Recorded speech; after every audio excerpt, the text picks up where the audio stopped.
Hi, everybody. I'm here with Allison Wademan, and we're talking recruiter enablement. So, Allison, thank you for joining me. And why don't you start by giving us a quick introduction? Sure. Hi, I am Allison.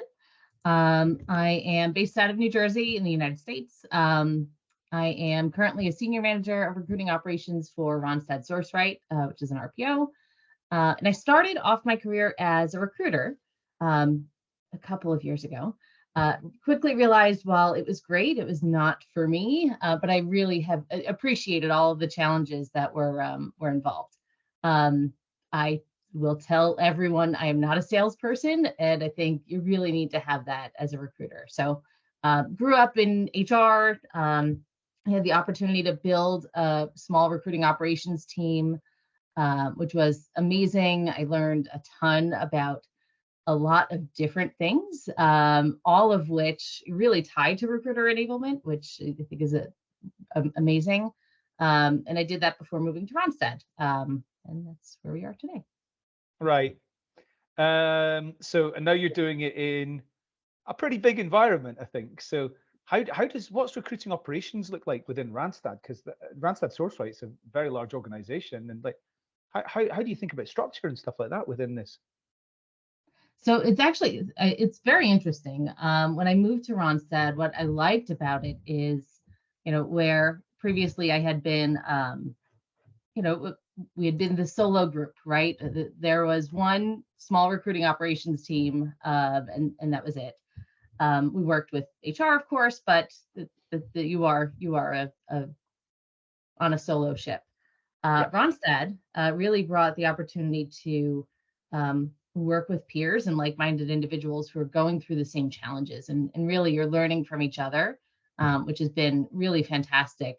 They actually had centralized their administrative group, their global business services. Um, so we have a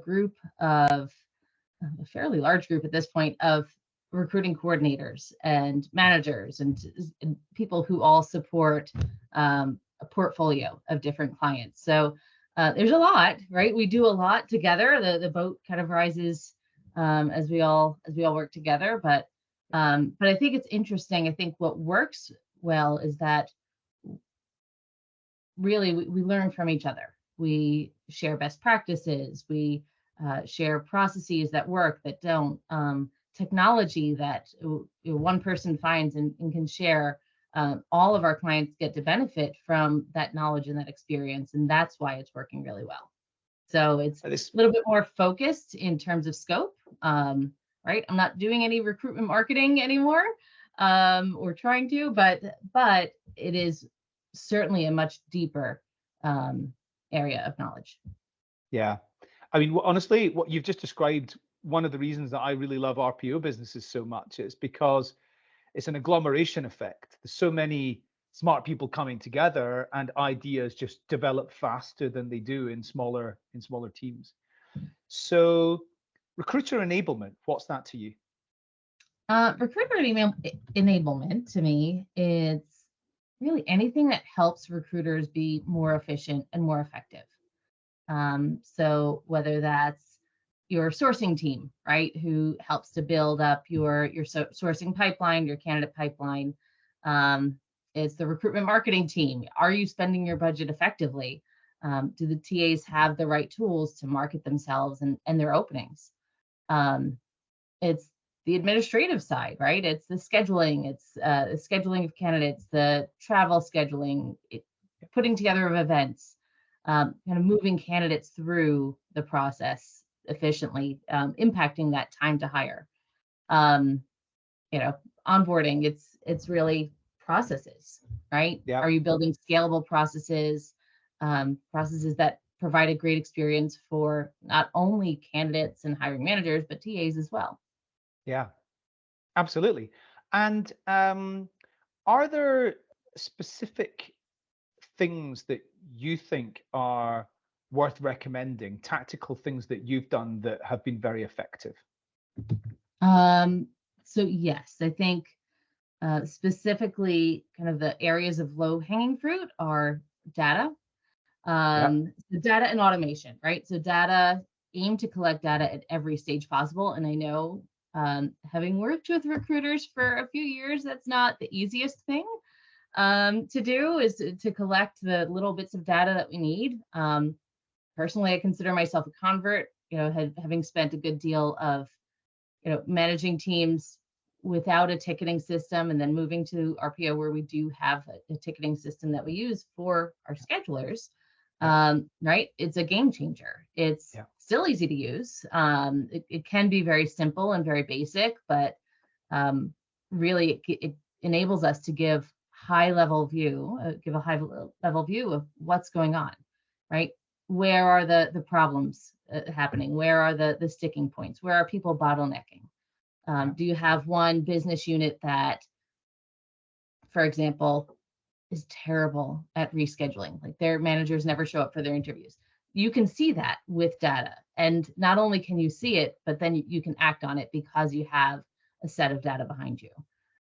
So it helps you become more effective, ultimately, as a recruitment team.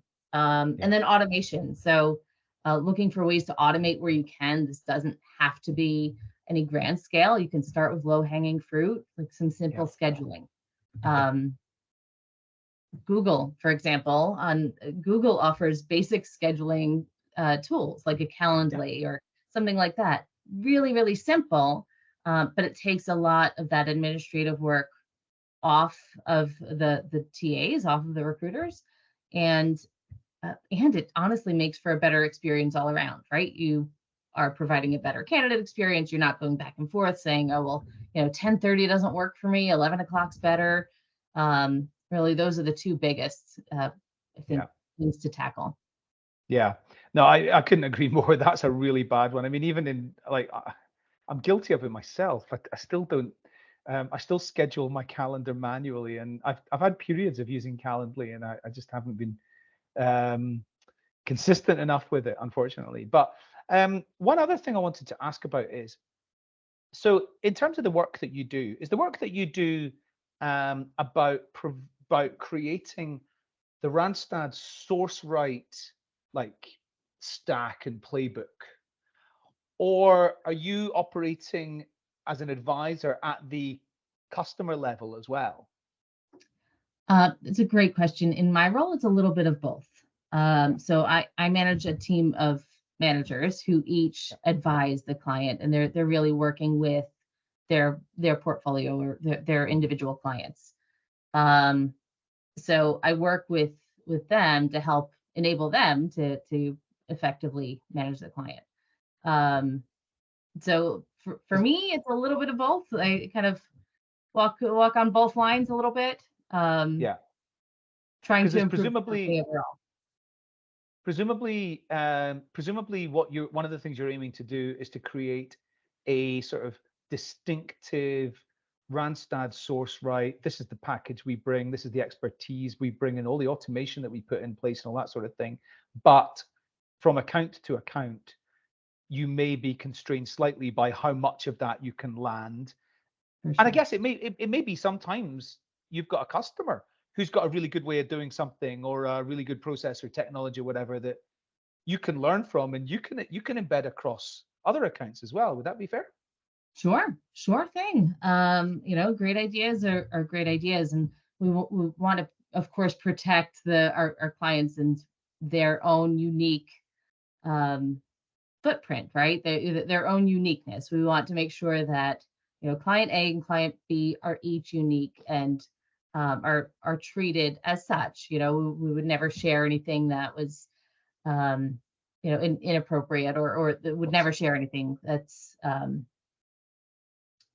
confidential. That's their secret sauce, right? That's not what we do. But in terms of best practices and kind of stepping back, that's certainly something that's how we learn. Yeah, great. Allison, thank you very much for your time today. You've given me lots of great insights, and this is a lot of great useful information that I'm sure the viewers are going to value as well. So many thanks for your time, and I look forward to seeing you again soon. Thanks, Adam. Have a good one.